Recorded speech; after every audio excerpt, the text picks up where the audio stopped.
سلام كبرات تخطاتلتي سينما سمره كما يتخونو سلام كتلويو تمنيتنا صلوتنا سمو أي السماء زيني وانا مدرق أحمدشم أب حدا زعبا كلل كم النبل غيرونا يسانحو حيالو تمرامر تقن لعلي إذا حلفو لبداو حمامات أيكونن اكوادا كابو زخفو حيالو حمامات أحلفنانا يوم سبلو زلوم بحق دينا كساب كندزي كنفرحو زلنا نزبل حطو بملعل كم جوناتان تيبرمان كيلي واينين كالوتن زي صحافو مسلو كونتات هاجرنا بمزمات كنقرب لكم هنا سناي مكتتالن ملوء طعنان نعخاتكم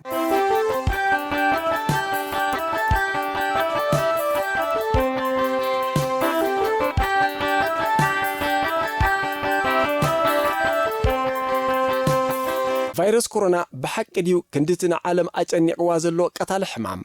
اتوم ايفا زبلو فلاتاتن تنتنتن مرتعطات يقربو كابز حلفك سابز زلنا كفل زمن بزحات تفطراوي يخونو سب سرحو حدقاتات حليفهم يممو كمزي زيقنت زيبلو عالم لخاو وراري هبتا من دخان زي فلي جزيه زي هب كزاف اللفع وزته إنا تبهالي أمرون تبعاتن دك سب جزيو زركة فيروس كورونا زتقاو حلون زتا أو يلنجن يلن مرة خبي بوزهان كوفيد 19 أبزور دو حدقات رايس للزنبلا نمتن حدقا نيزي فيروس برتعوي من قدي كقربو أي تسمعان مبزحتو مراحة عبيت هاجراتن بوليتيكنياتن دارقا تفاقنا موتنا معت وردنا بزبلك أنا تسعيرم بمهلاومون إذا فيروس نقص حمامات كساب زمسل سنك أبس حملو 100 عامت أبزي ملء جزي علبنا كما يتغير يجرمنا ديخون بحكي إذا لو واحد فترة سلاقي دك سب ناخونيو متيزلو ود سب نتز فترة تفترة إنك حمقه بحوي كساوات كم زصنحي حجيو قرب زسوات أزلو عبتي وعوع ناي محبر النت جزي زنبرج رحم من ذكره نتفترة ملؤ بملؤ كنك قصاصروينا أكويو زبهال نيرو أمو دما مس ملؤ متأممان سبات نزيج الرحو آتاقي عملو أوي عبتو وان نبعال ماركسن مسلطن زملغو هزبتات بركيتهم عبشان 900 روسياوي يوري غاغارين نفلما وان تفر مسبسحي تفترو كتحاسن كملخن كمز جمره توسيدو نيل أرمسترونغ بإقري رقيس أمسبله هو تتحيسو تبهيلو إزيزن قلو أمنت هزب أميركا كاحن تيلوو أب تفر كنبر كمز قل بزحات كاب هزبتات عالمنا أمينهم بحلفي كابز اوان ندحر بوتا نمحزاق بزمسل كردم اتا قيح بلانيت بساتلايتات أراغز توديا إذا كل كخوين كلو تفطرون فتارن ايتذكرون ودسب كل نجر كجبر كمز قل توسيدو لنفسه كدنق جميرو إذا كل نكخون بزحات حمامات ببجزيهم زي حالو في كونن زوصدو مس وصدو خا تكنولوجيا عالمنا تقصاص إيروم تبهيلو لوم دما إنه فيروس كورونا ترتاو حليو دبخيل اللوم أمو إذا فيروس دا سلمنتايو نملئت عالم زقوس قصا زلو كابتوم زحلف حيال حمامات سلز حيال ديو ناب تاريخ عالمنا ملس انت دائلنا فسيمي يكونن اتوم كاب مياويان حكمنا تبقيسهم بزيت فلاليو منقدتات بب اوانو زوهاب زلو حبريتاتات توز انتيلكا أبقات رخبا زعينتهم سلازخونو سبات نغماتهم سبت راي زيكونو نزل بس وكدان كي ترفه مؤمان كساب زسونيوم كوينم زلو قلب بزسحبو أرستا زيناتاتن حيلي بزلوهم أسألن فيروس كورونا زتدبدب سب ناب وشاتعو زاتو خينو كساب زسمعو كرعد نبريو إزي أتومن كالوتن تدماميرهم 800 منش ناي رعدي انت دا خينم سبات بجزا رأسهم 10 وسيخم 100 كم 100 عبر عدي انت تشممو زتحازو ما يكونن فيروس كورونا بحق كوميديو زبل حطو نخيل لعل درجة كلاتنا بنا حدقا منافح سأميمنا ينازلنا كوفيد 19 اب كل بوتا سلزلو تتنكا كنبها الكلنا تراي درجة تتنكا كون ايتي وصوني خاز عينتو ملأختينا النقبل زلنا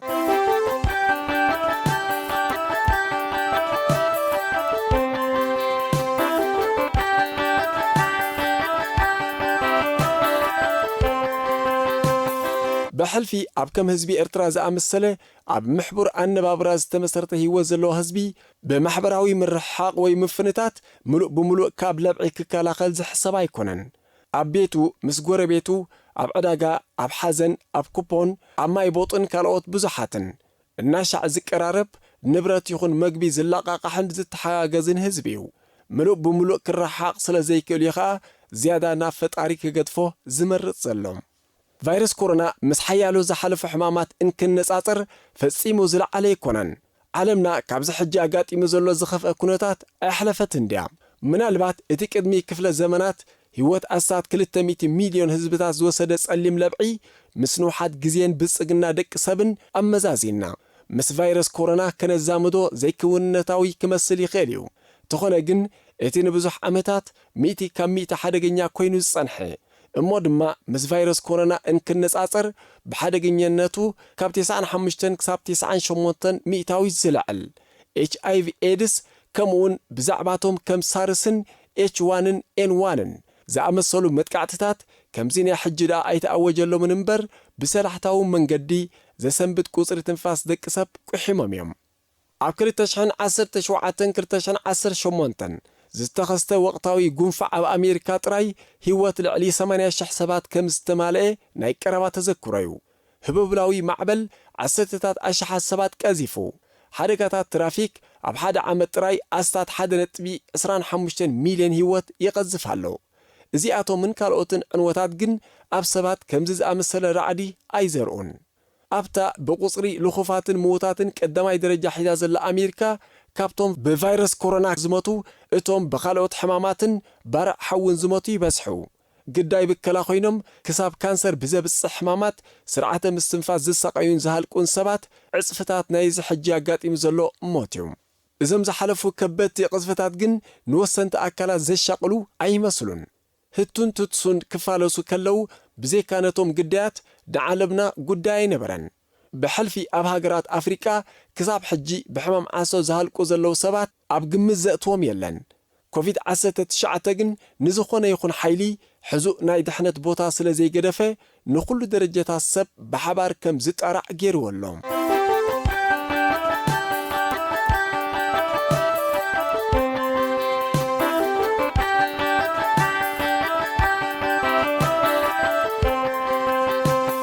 ኖቨል ቫይረሳት ዝተባህለሉ ኮቪድ-19 ኣብ ሰዓት ቁፅሪ ምዉታትን ልኹፋትን ዝጽብጸበሉ ኣርሓ ቫይረሳት ምዃኑ እምበኣር ጉሳዕ ራዕዲ ናይ ወሰንቲ ኣካላት እዩ ብሰሪ ኣውያት ወሰንቲ ኣካላት ከዓ ሰባት ሎምኸ ክንደይ ተለኺፎምን ሞይቶምን ናብ ዝብል ዜና ጥራይ ሓንጎሎም ቃንየሞ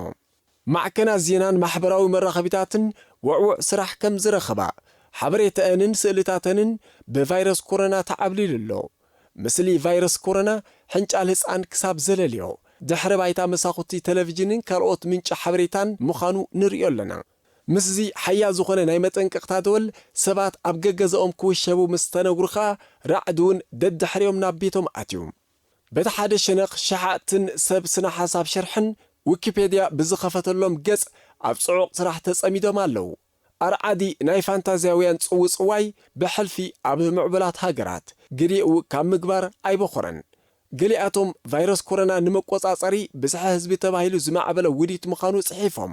እቲ ካልእ ኣብ ኣእምሮ ሰባት ቦታ ክረክብ ዝተመጣጠረ ምህዞ ፋንታዝያውያን ኮቪድ-19 ኣብ ሆንግ ኮንግ ንዝዓረገ ተቃውሞ ንምጥቋስን ንኻልኦት መወዳድርታ ንምንብርካኽን ኢላ ቻይና ዝመሃዘቶ ሓሳኹ ምዃኑ ዘጋውሕ ድርቋ ወረ እዩ ቫይረስ ኮሮና ብመሃዚ ማይክሮሶፍት ቢል ጌትስ ተደጊፉ ኣብ ላቦራቶሪ ቢዮሎጂካዊ ኣጽዋር ካናዳ ከም ዝማዕበለ ዝገልጽ ጭብጢ ዘይብሉ ወረ ዘርጊሖም እዮም ቫይረስ ኮሮና ከም ቢዮሎጂካዊ ኣጽዋር ህዝብታት ከጽንት ተባሂሉ ዝተመስርሐ ካብ ኮነ ናይ መድሃኒት ተስፋ ከም ዘይብሉ ዝወስድዎ ውሕዳት ኣይኮኑን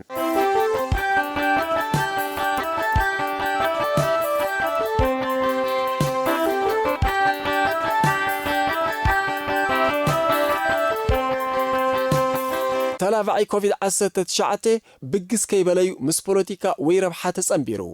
መስኪናይ ህዝቢ ብየማንን ጸጋምን ውዲት ብዝተኸድኑ ሓበሬታታት ምስ ተለኽዐ ማእዝኑ ከጥፍእ ተገዲዱ እቶም ከም መራሕቲ ሃገራት ዝኣመሰሉ ወሰንቲ ኣካላትን ፈላጣትን ግን ኣብ ሓደ ናይ ራዕዲ ደሴት ዝኣኻኸቦም ኩነት እንታይ ከም ዝኾነ ግርም ገይሮም ይፈልጥዎ እዮም እቲ ቀንዲ ኸኣ ናይ ገበነኛነት ስምዒት እዩ ምኽንያቱ በቲ ሓደ ወገን ቫይረስ ኮሮና ዓለም ክትሸቐለሎም ዝጸንሐት ኣከባብያውን ሰብኣውን ኩነታት እዩ ቀስቂሱ ምኽንያቱ ተግባር ሰብኣውነት ኣብ ድሕሪ መጋረጃ ተቐሚጡ ኣብ መልሓስ ጥራይ ብምስፋሩ ዝበዝሑ ህዝብታት ብወፅዓ ኣብ ርእሲ ወፅዓ ክድብደቡ እዮም ጸኒሖም ከምኡውን ገደብ ኣልቦ ዘይቁርዒ ምዝመዛ ተፈጥሮ ማለት ካብ ዘበናት ኣትሒዙ ንሰብኣውነት ባይታ ዝቐበረ ምውህላል ነጽጊ ካርቦን ንበያስፈር ፈጺሙ ደዊንዎ ኣሎ። ጽዑቕን ሓያልን ጸረ ነፍሳት ምጥቃም ነዛ ምድሪ በኪልዋ እዩ። ማያትን ምድርን ብጐዳእቲ ጓሓፍ ተመሊኡ ብሕልፊ እንስሳታት ዘገዳም መዕረፊኦም ተጣሒሱ ዓቕሎም ጸቢብዎም ኣሎ።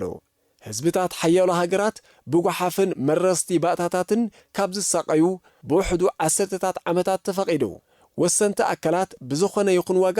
ኣብ መን ሓየለን መን ሃብተመን ጉያ ብሓዊ ካብ ምጽዋት ኣይተቖጠበን። ንዓሰርተታት ዓመታት ዝኣክል ተፈጥሮ ንዝህቦ ዝነበረ መጠንቀቕታ ሓደጋ ጸማም እዝኒ ሂቦም ክቕጽሉ ምጽንሖም ሕጂ ራዕዲ ኣብ ከብዶም ከኣቱ ደሪኽዎም ኣሎ።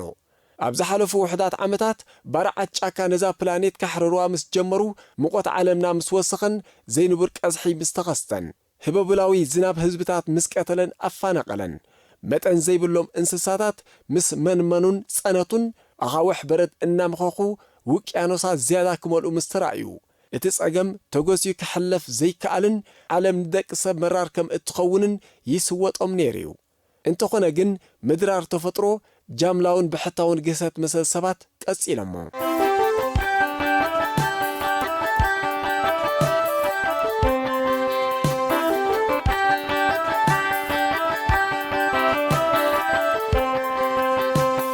እቲ ኣመና ዘስደምም ሕልፍ ሓሊፍዎም ኣብቲ ዝሑል ኩናት ኣብ ዝሑል ቦታ ኢሎም ዝሰመይዎ ጉዳዮም ኣድሂቦም ጸኒሖም ኣብ ትሕቲ ብሰሪ ዋዒ ድሮ ክመክኽ ዝፈለመ ኩምራታት በረት ዘሎ ባህርያዊ ጸጋታት ንኽቀዳደሙ ኣብ ተሓላሎ ተጸሚዶም ጸኒሖም ብሰሪ ዕንወት ተፈጥሮ ንዝተረኸበ ጸጋታት ንኽገሕጡ ኩናት ተመንዮም። ኮቪድ-19 ዓለም ምስ ኣባጽሓላ ግን ፈጣሪ ወይ ተፈጥሮ ዋጋ ግብሪ ሰብ ይህብ ከም ዘሎ ተገንዚቦም ንቡር ተፈጥራዊ መስርሕ ከም ዝዓነወን ዋጋ ዕንወቱ ይቐጽዕ ከም ዘሎን በሪህሎም። ብዙሓት ተመራመርቲ እቲ ዝያዳ ዋጋ ዘኸፍል ኮቪድ-19 ዘይኮነ እቶም ብድሕሪኡ ዝስዕቡ መቕጻዕቲ ተፈጥሮ ምዃኖም ኣብ ዘጠንቅቕሉ ዘለዉ እዋን ወሰንቲ ኣካላት ዓለምና ንሕጂ ጥራይ ዘይኮነ ንመጻውን ራዕድዩ ዝረአዮም ዘሎ ኣብ ራዕዲ ሸሚሞም ዘሎ እምበኣር ሕሉፍ ግብሮም ዝፈጠሮ ደርማስ ዕንወት ተፈጥሮን ጥሕሰት መሰል ደቂ ሰብን እዩ። እቶም ሕሰብ መናብሮ ዘይጠዓሙን ገሰት መሰል ደቂ ሰብ ካብ ረብሓ ኣትሒቶም ዝርእዎን ወሰንቲ ኣካላት ሎሚ ጠፋእና እናበሉ ምእዋዮም ብሓድዮት ህዝቢ ክኸውን ኣይክእልን። ዝበዝሐ ህዝቢ ዓለምና ግዳይ ናይቲ ብሰንኪ ሃነፍነፍ ውሕዳት ዝተዋኸለለ ዕንወት ተፈጥሮ እዩ። ብሕጂ እውን ካብ ከምዚ ዝበለ ኩነታት ዝወፅኣሉ ጩራ የለን። እንተኾነ ግን ካብ ሕጂ ንድሓር ብሃብታማትን ወተሃደራዊ ሓይልን ዝተርንዐ ኣካል ድሕነት ገዛእ ነብሱ ካውሕስ ዓቕሚ ከም ዘይብሉ ቫይረስ ኮሮና ኣርእሎ። ፈርሒ ናይ ወሰንቲ ኣካላት እምበኣር እቲ ብማዕዶኳ ክርእይዎ ዘይደልዩ ዝነበሩ ወፃዓ ህዝቢ ኣብ ሕቕፎም ምስ ኣተወ ዝፈጠረሎም ብህራር እዩ። እምበር ቫይረስ ኮሮና ብዘይካቲ ንምልእቲ ዓለም ክበጽሓ ምኽኣሉ ልዕሊ ሓያሎ ቀዳሞት ሕማማት ክስራዕ ዝኽእል ኣይኮነን። ስለዚ ኸዓ ኣብ ዓለም ሰፊኑ ዘሎ ራዕዲ ዘይክውነታዊ እዩ። እምበር ከስ ክቡራት ተኸታተልቲ ሲነማ ሰመረ ንሎሚ ኣብዚ ክንዓጹ ኣብ ቀጻሊ ምስ ሓደስቲ ሓበሬታታት የራኽበና ሰሰናዩ ንዓኹም ላይክ ካናዕና ወዳሓንኩም